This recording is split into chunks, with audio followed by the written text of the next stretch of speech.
Hey, family, welcome back to my channel. This is Life of Interruptions with me, Pearl Osa, and I'm sending you love, peace, happiness, joy to whatever part of the world, whatever time zone, whatever frame of mind that you are in. So I apologize because it's been a minute, it's been a long year, and I have just been busy with a lot of stuff. So I want to just fill you in on what some of those things were. You know that I have joined the Mrs. South Africa pageant, and that we were, at the last time we spoke, at the top 50 situation, and this week has been pageant judging week, and they were judging to get to the top 25. And so, yeah, it's been a very long week. We started on a Wednesday. We went through. We had motivational talks because there's 50 of you in the room. 25 might make it, 25 might not. And it's going to get real thereafter. So I'm going to walk you through the week. But before I do that, let me remind you to like, subscribe, share, and hit the notification bell so that you know when we load something new. Okay, so Wednesday, judges came in. Was it judges? No, mentors came in. Ex-Mrs. South Africa's came in. The CEO of Miss South Africa company came in, and they were just preparing us. Guys, half of you, 50% are going to make it and 50 will not. And so there was a lot of motivational talking going on about the attitude, not just of a winner, but of a loser. How to lose graciously, how to lose gracefully, how to win humbly, and what would be next for as many as might not make it to the top 25. You know, that just the power of the sash to go ahead and, you know, build a legacy, a crown. Someone said something really poignant for me. She says, the crown is for a year, but the legacy that you build, whether you get the crown or not, is for a lifetime. So that was deep. Thursday came judging day, and on judging day, there were two aspects to judging. Number one was a swimming costume, and number two was the actual judging. So I'm going to tell you about both of those. And at the end, you'll find out whether I made it or not. Okay, so stick with me. First was the swimming costume judging. So everyone is in their swimming. I mean, these are beautiful, beautiful, all shapes and sizes and colors, and beautiful. Now, we were allowed to bring our own swimming costumes and allowed to bring sarongs or bring kaftans if we wanted to. I opted for a kaftan, and I think the only one who went in with a kaftan. Someone had a sarong of some sorts. One or two other ladies, I think, covered their legs, sort of. Slightly transparent, or there was things going on. Now, I had this kaftan, and I ensured it wasn't one that opened a bit. It was closed. It was what in West Africa would be referred to as a bubu. And this bubu was transparent, though, so you could see, to some extent, see the swimming costume underneath. And so many people were saying to me, take it off. Why are you putting it on? I mean, for a mom of 10, you're slimmer than some of us. And I was at pains to explain that it was not about the confidence or lack thereof concerning my body, but more the sacredness around my body. I'm not, a 20-year-old anymore. My body has done things, has been through things, and I have so much honor for this. It literally is an altar. It is a temple. At this point, I've seen the not just the beauty, but the power of the machine that is the woman's body. Excuse my brood in the back making noise. And so, that, and the fact that this is not Miss, but Mrs. South Africa, and I am a married woman, and my body is shared with another human being. It's not just mine, it's ours, He honors me with his, and I'd love to honor him with mine. We've had this discussion before when we spoke about weight loss. So those were my considerations. Having said that, there's a contract, there's a competition. I entered the competition, and I believe that I was called to enter the competition for such a time as this.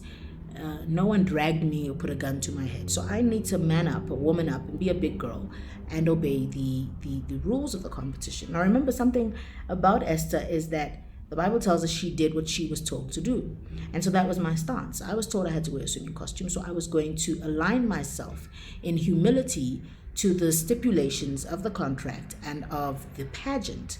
There is wisdom in, as they say, being as innocent as a dove, but wise as a serpent. So that there's a time and place for everything. So this was part of the competition, and it had to be done. And if I didn't want to do it, very easily just pack your things and go. You know what I mean? So I had to be a big girl about it, but I had the option to cover and I chose to use that option. And many ladies were saying to me, take that off, take that off. And I was like, no, it's not going to happen. It's not going to happen. For as much as I have the choice, I am going to use that choice. There's a stage in the competition where it is not afforded to me, I suspect. And then we'll deal with that when we get there. But now I have the opportunity to cover up as much as is possible. And I'm going to use that opportunity. I'll tell you a funny story. So I had, in addition to my swimming costume, I had a swimming skirt. It was not a knee-length skirt or anything. It was a mini skirt, but I mean, my thighs just felt a bit more covered. And but I was of two minds. I said to my husband, if I wear this skirt, I would believe that I've upheld my values and covered myself and not shown too much of my body. But the judges will look at me and conclude that I lack confidence in my body. So how do I go about this? And he said to me, values above anyone else's opinion. So I took his counsel.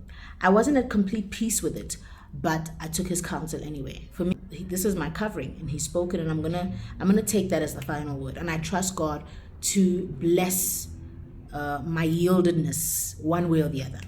So I pick up the skirt and I'm going with it, and then I turn to do something and it drops. Then I pick it up from the ground and I put it on the car seat because I'm still talking to him. When I'm done, I turn it on and I walk away without the skirt. Unknown to me, really, I hadn't planned it. I get into the hall where all the ladies are waiting. Yes, like I start to look. I look under the chair. Go to the bathroom. I trace my steps. I look on the chair that I'm sitting on. I start calling people, guys, please look out for a little black skirt. Everybody's a little black skirt. Another lady says to me, if you can't find it, my goodness, you know what? That's just, what do you want to do with a skirt? A swimming skirt. What are you thinking? Don't wear it. It's a sign you should wear. I was like, no, I'm going to find my skirt. So I go back to the car and I say to my husband, I've got bad news. I've lost the skirt. And he says to me, you've not lost the skirt. You left the skirt here. And when I looked at it and I saw that it was by mistake, I knew it wasn't meant to be. I knew it wasn't your heart to leave it on purpose. And I just felt, don't push it. It wasn't meant to be. The Lord will cover you how he needs to cover you. So I went and I strutted my stuff, guys. Yeah, you see this 42-year-old, Shem. So she twisted to the left and to the right and to the, caught eyes with the judges, did my thing, came out. That was swimwear judging. Done. We get dressed now. And I had a dress, and this dress wasn't really coming together. And somewhere in my mind, I was just like, I wonder if I could just, get a last minute thing. But I'm already far from any of the shops. The shops are closed. Only for my husband to arrive. He had arrived the night before at the hotel where I was staying and brought me another dress. Now, the style of the dress he brought did not showcase the effort I had made in, packaging my body, let's put it that way. The style of the dress was not my preferred style. It had some very, very dated looking pleats. See, it matched with my skin, like it was just, but I was not 150% in love with the dress. However, I could just feel in my heart that this is, just remember when Esther went into the pageant, she did not make her choices. What she was told to wear, she wore. So I'm going in with this strategy at the back of my mind at all times. So I'm thinking, you know what? You know that your strength does not lie in the physical. Wear the dress. I wear the dress, I go in for the interview. So now, guys, I'm going to give you the full spiel of what I was asked and what I said, like you were in the room with me, okay? So, first question. What do you want us to know about Pearl? Tell us about Pearl. I said, Pearl, what can I tell you? Where do I start? Okay, so those who know me refer to me as Superwoman, but I might not go that far. I might say, rather, that I am every woman. I think the song by Chaka Khan could be my little mantra, that I am every woman. And that's because I have traversed the boardrooms of corporate, all the way to being barefoot and pregnant in the kitchen and being a homemaker, having been responsible for relatively high portfolios in senior management. I've dealt with politicians, dealt with business people, dealt with the average Joe on the street. And for me, the title of Sir, I would give to the security guard just as quickly as I would give it to the CEO. Therefore, I consider myself to be relatable. I have lived, the life of every woman out there and can relate to her story. And that's me in a nutshell. And then said, okay, So why this pageant? And my response was, because I consider myself to be power. I am power. And I often say you can't empower power. So I'm not looking out for empowerment programs the way they have been punted in the past. Because the way empowerment programs have been designed in the past, and you guys know my mind on this, is that people get the sense that, I am empowering you, so you owe me. And so you find that these poor ladies very quickly have their backs on the ground, because they're told that's the prerequisite to climbing the corporate ladder, getting the tender, getting the promotion, getting the loan, getting the help that they need, and as opposed to coming with a narrative that says I am power and I'm bringing value, So I'm looking for a platform that affords me that. And the reason this platform for me, everything that I've learned over the last 8-9 months, is because it affords me the ability to do that in two ways. Number one, I am power, but I'm not all power. We've got to be clear about this, so that one does not come across as sounding arrogant, but just assertive and clear and confident. I am power, but I am not all power. The Bible says we see in part and we prophesy in part. And I believe that a platform like this enables me the opportunity to network with various sources of power. I don't know if you've seen these kind of power banks that they plug in many sources of power, and then when the last one comes in, all together they make this big surge, like how they light up a stadium. So on my own, with all of that power, if I don't connect to other sources of power, my power will not reach maximum benefit, number one. Number two, I often say, what good is power if it doesn't light up the environment around it? We've seen what Eskom can or cannot do, depends on what side of the spectrum you're on. And so power needs to light up to be power, to be useful. And a platform like this enables me to further reach, the communities and the constituencies that I want to bless, and that I want to light up, and that I want to ignite, and get kicked up. So for me, it's that thing, to do it with my sisters and to live out my purpose. Otherwise, then my power is just useless. And then the next question was, you seem to have so much going for you. How are you going to manage this as well? And I remember saying to that particular judge, I knew that question would come. And I am, I've thought about it. I didn't want to say I'm prepared for it, but I just said I've given it some thought. And here's the thing, like I've said before, I believe you can do your everything. There's an everything that is apportioned to you, and you owe it to God, and you owe it to humanity, and you owe it to yourself to do your everything. So I believe I can do my everything, just not at the same time. Therefore, I live my life in a seasonal pattern and a seasonal manner. And this is the season that I have given to Mrs. South Africa. I have therefore made all the plans, all the strategies, raised the infrastructure, raised my children, prepared them for this time, surrounded myself with a support system. This is the season for this. And I'm going to give this the same attention I've given to everything else in its season. I mean, I've had times pregnant and running conferences and go and fetch dignitaries, politicians, business people, speakers from the airport and take them to the hotel that I had ensured they were booked into, and made sure that their welcome packs were waiting in the same hotels and had their itinerary all organized, and go to the same conference and be a speaker right alongside them. So, we've done the corporate thing. We're now doing the artist thing. There's YouTube. You can do your everything in its due time. I think everything takes planning. And I'm ready to do this. So if I remember clearly, that was the last question. So that was Thursday. Then on the Friday, we had the grand, the announcement. And this announcement was made at a big, huge outdoor picnic, 500 people in attendance. It was a summer soiree, beautiful colors and vibrancy. It was just beautiful. But we're going through this whole process. We had to be there for 7 a.m, and the announcement was only at 5:30, 6-ish in the evening.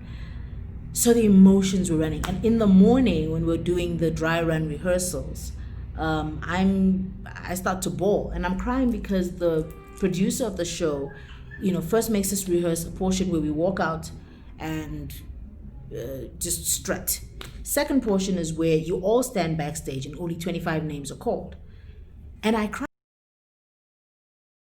because whichever way it goes, it would inevitably be a moment of joy and of elation, but also of just deep sadness for the relationships you'd formed, the sisterhood that had been formed, and having to say goodbye to 25 women who really were, in their own way, very deserving. And I think just going through life knowing that nothing is owed to you is a very, very important mindset to grab, Otherwise, you just come to a place of pride and arrogance. So yes, I'm power, but power needs to work. Power needs to show up. Power needs to do what it ought to do. Otherwise, it will be switched off, replaced. Solar energy will replace you real quick. That's just life. So I cried in the morning, and everyone was just like, "Oh, don't cry." And there was tissue, and they were comforting me. This was in the morning, just rehearsals. Now it's time for the show. And we're all trying to entertain guests and have lunch. I couldn't even eat. Then they call us to the back. It was 4:35. We get to the back, and it's a long wait. They're still finalizing some show, and the DJ is doing some. I'm seeing the DJ just shaking his little tush. I'm thinking, dude, your life is so sorted because you don't have these issues. We have. And we gather at the back and we say a prayer. It was a powerful moment. And after the prayer, I was just like, okay, I don't want to I've cried enough. Now I've got makeup on, and I don't want. So I go and I hide myself away from, I try and stay at the back and try not to make eye contact. And the judges who had been previous Mrs. South Africa's come out and give us a last pep talk. I'm just like, no, I don't need this. So I tune out and refuse to listen, and I look away because my emotions were getting raw again. And I've got my family, my husband's out there, my daughter's out there, all my supporters have come around my table, and no, this is not what they must see. So I refuse to listen, and then they're calling names, and they're calling names, and they're calling names, and I'm just counting in my head how many names are being called. Guys, are 25, ne? And they're calling names, and then they called my name. Yay! We are within! I am a finalist! Oh, praise God. Guys, it was a moment. Now you must know the drama. So when they call everybody's name, everybody runs out. They call my name, now there's a wait. And I'm not coming out because I'm commensurating with my sisters. I'm telling them, I'll see you out there. It's going to be okay. And on the other side, it's just like Pearl said, there's a long gap. Anyhow, I come out and I strut my stuff. Guys, we are in. So that was Friday. It was just, wow. And Saturday we went back, and now it was contracts and just, talking about how the week would be. And Sunday was meeting with our sponsors. And we've got quite a few brilliant sponsors that are just getting us pageant ready and spoiling us and treating us with so much kindness, sponsoring everything from hair care to hairstyling to makeup to clothing and shoes, glasses, jewelry, hotel stays, aesthetic treatments, etc., etc. So that part was kind of like my husband gives a reward for everything. We say he rewards the children just for breathing. He'd be like, they'll sing a song, "Oh, you sang that so nicely, come get a biscuit. Oh, you did that, come get a sweetie." So here's Mr. Reward. And it just felt like the reward for, guys, everything we've been through in the last 8 months. I mean, COVID made it a very, very tasking journey, but it showed us the strength and the resilience of the woman, just everything we can handle and what we went through in this year. And God was just there to put it all together and make it happen. So that was Sunday, and today is Monday. And we went through and we had shoots. It was just fashion shoots. So you can see I'm all dolled up, and they had to get the hair done, and my afro was just intimidating. And guys, you know what? I'm not doing a weave nation. So we're going to have to figure the thing out, baby. Anywho, yeah. So we had the shoots, and we did product shoots, for all the sponsors. We did glam shoots with the evening dresses that we had been wearing to the announcement picnic soiree it was, and then we did the swimming costume shoots again, and again I was asked to take off the kaftan, and I was like, I'm not there yet, just let me do me. And they were very gracious to do that. But can I tell you this? I remember a few years ago, there's a certain individual on Facebook who posts a lot about pastors. And he had posted a picture about a pastor's wife who was in the competition. And she was wearing a swimming costume, and she had a kaftan of sorts on top of the swimming costume. And he set this whole conversation up like, is this how a pastor's wife should dress, da da da da. And I didn't respond. I didn't engage with the conversation. But I know that the image did look a bit uncomfortable for me. Now I realize that, it's because it was a Mrs. South Africa of that year. Now I realize that this is something that is required every single year. And now it's my turn. And now only do I know that kaftan that she was wearing was her attempt at, holding on to what it is that were her values. So I'm happy that I had not judged her or whatever, because I'm in the same situation, and I know that this is not a journey that would have come second nature in my own mind to embark upon. That clearly I was led here, and that the one who led me knew all the steps that would be necessary, and has brought me to this place.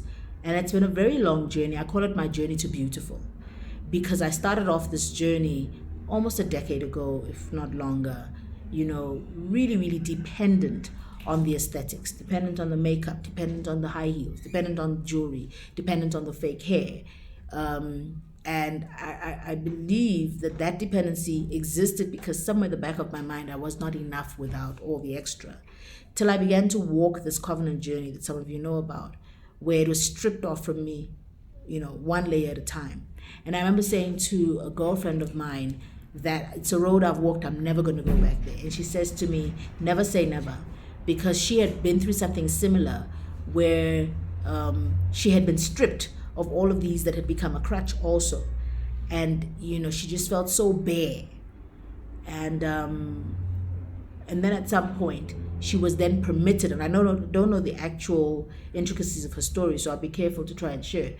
But she was permitted, let's put it that way, to begin to put these things back on, almost like in a season of coming out and shining and apply. I don't know how to express it. I'm hoping you hear my heart. So she was obedient in the season when she was not supposed to have it on, and then she was obedient in the season where she felt the release to put all these things back on. And so she was talking from experience. She said to me, never say never, you don't know. And I was like, no, God is not an author of confusion. He can't tell me this, then tell me that. But the one thing I've learned is if you think you know him, then you don't. And that you need to learn to just be flexible and move with him how he is going. I think he's looking for obedience in all seasons, and for us to never get to a point where we're religious or legalistic in anything, because at the end of the day, it is the colors in which you drape your spirit and your soul that are of the greatest importance. Do I still think a great deal about makeup and all that? No, I don't, to be honest with you. But I do know that a doctor has his attire and his garb. A lawyer has his attire and his garb. Esther was not a beauty queen, and before she had whatever her everyday garb was. But when she became a queen and came into the palace, she was taken for a 12-month time frame of cleansing and renewing. And the Bible tells us that what the eunuch told her to wear, what he told her to do, what she was told to eat, she did. And she was massaged with myrrh and with frankincense, or I don't know what spices they used. Let me not make things up. And it's amazing that the Mrs. South Africa pageant is supposed to run from February till November. So that's March, April, May, June, July, August, September. It's supposed to be 9 months. But in my case, it's run exactly a year, which, lines up with these 12 months that Esther also went on her journey for. And so I'm leaning in and yielding as I am led. And I understand that the journey will not always be understandable to everyone, but my heart is to find out what my purpose is, whose life I must impact, and what legacy I must leave, and how I must establish the kingdom in this time with this sash, with this opportunity granted. And so it'll be a job. And in that time of doing that job, as long as I don't sell my soul, there might be a certain garb, a certain attire that might be required of me. And I will try to adjust that attire as much as I possibly can to my character, to my values. As much as I come forward with a lot of confidence, and I'm able to assert myself, I know my source. I know that I have no strength in and of myself. And I know that what I don't have has been placed in my sister who does have it. And so there is that interdependency, and that humility then is you can't escape it. You've got to just recognize that you're not enough on your own, but you are good. You're good enough, but you might not be enough. Just so that we tend to need each other, respect each other, hold on to each other. So when the work starts, guys, the work starts as in there is more brand ambassadorship to carry through. There are events to put through. There's charity work to be done. There's money to be raised at such a time during COVID, guys. But he who has begun a good work is sure to complete it. And I want to say thank you first and foremost to the Lord for this opportunity, to my husband for just being with me the whole way through, to my children for tolerating and helping. The one child turned chef and dietitian. He was just like, you can't eat that. What are you having? What are you doing? Just the support, and the absolute interest of the family and you guys and the Mr. South Africa platform and the sisters that I've made. So I will keep you posted. We're gonna do this thing together. We're gonna keep talking, and in February you're going to hear, ladies and gentlemen, the next Mrs. South Africa is.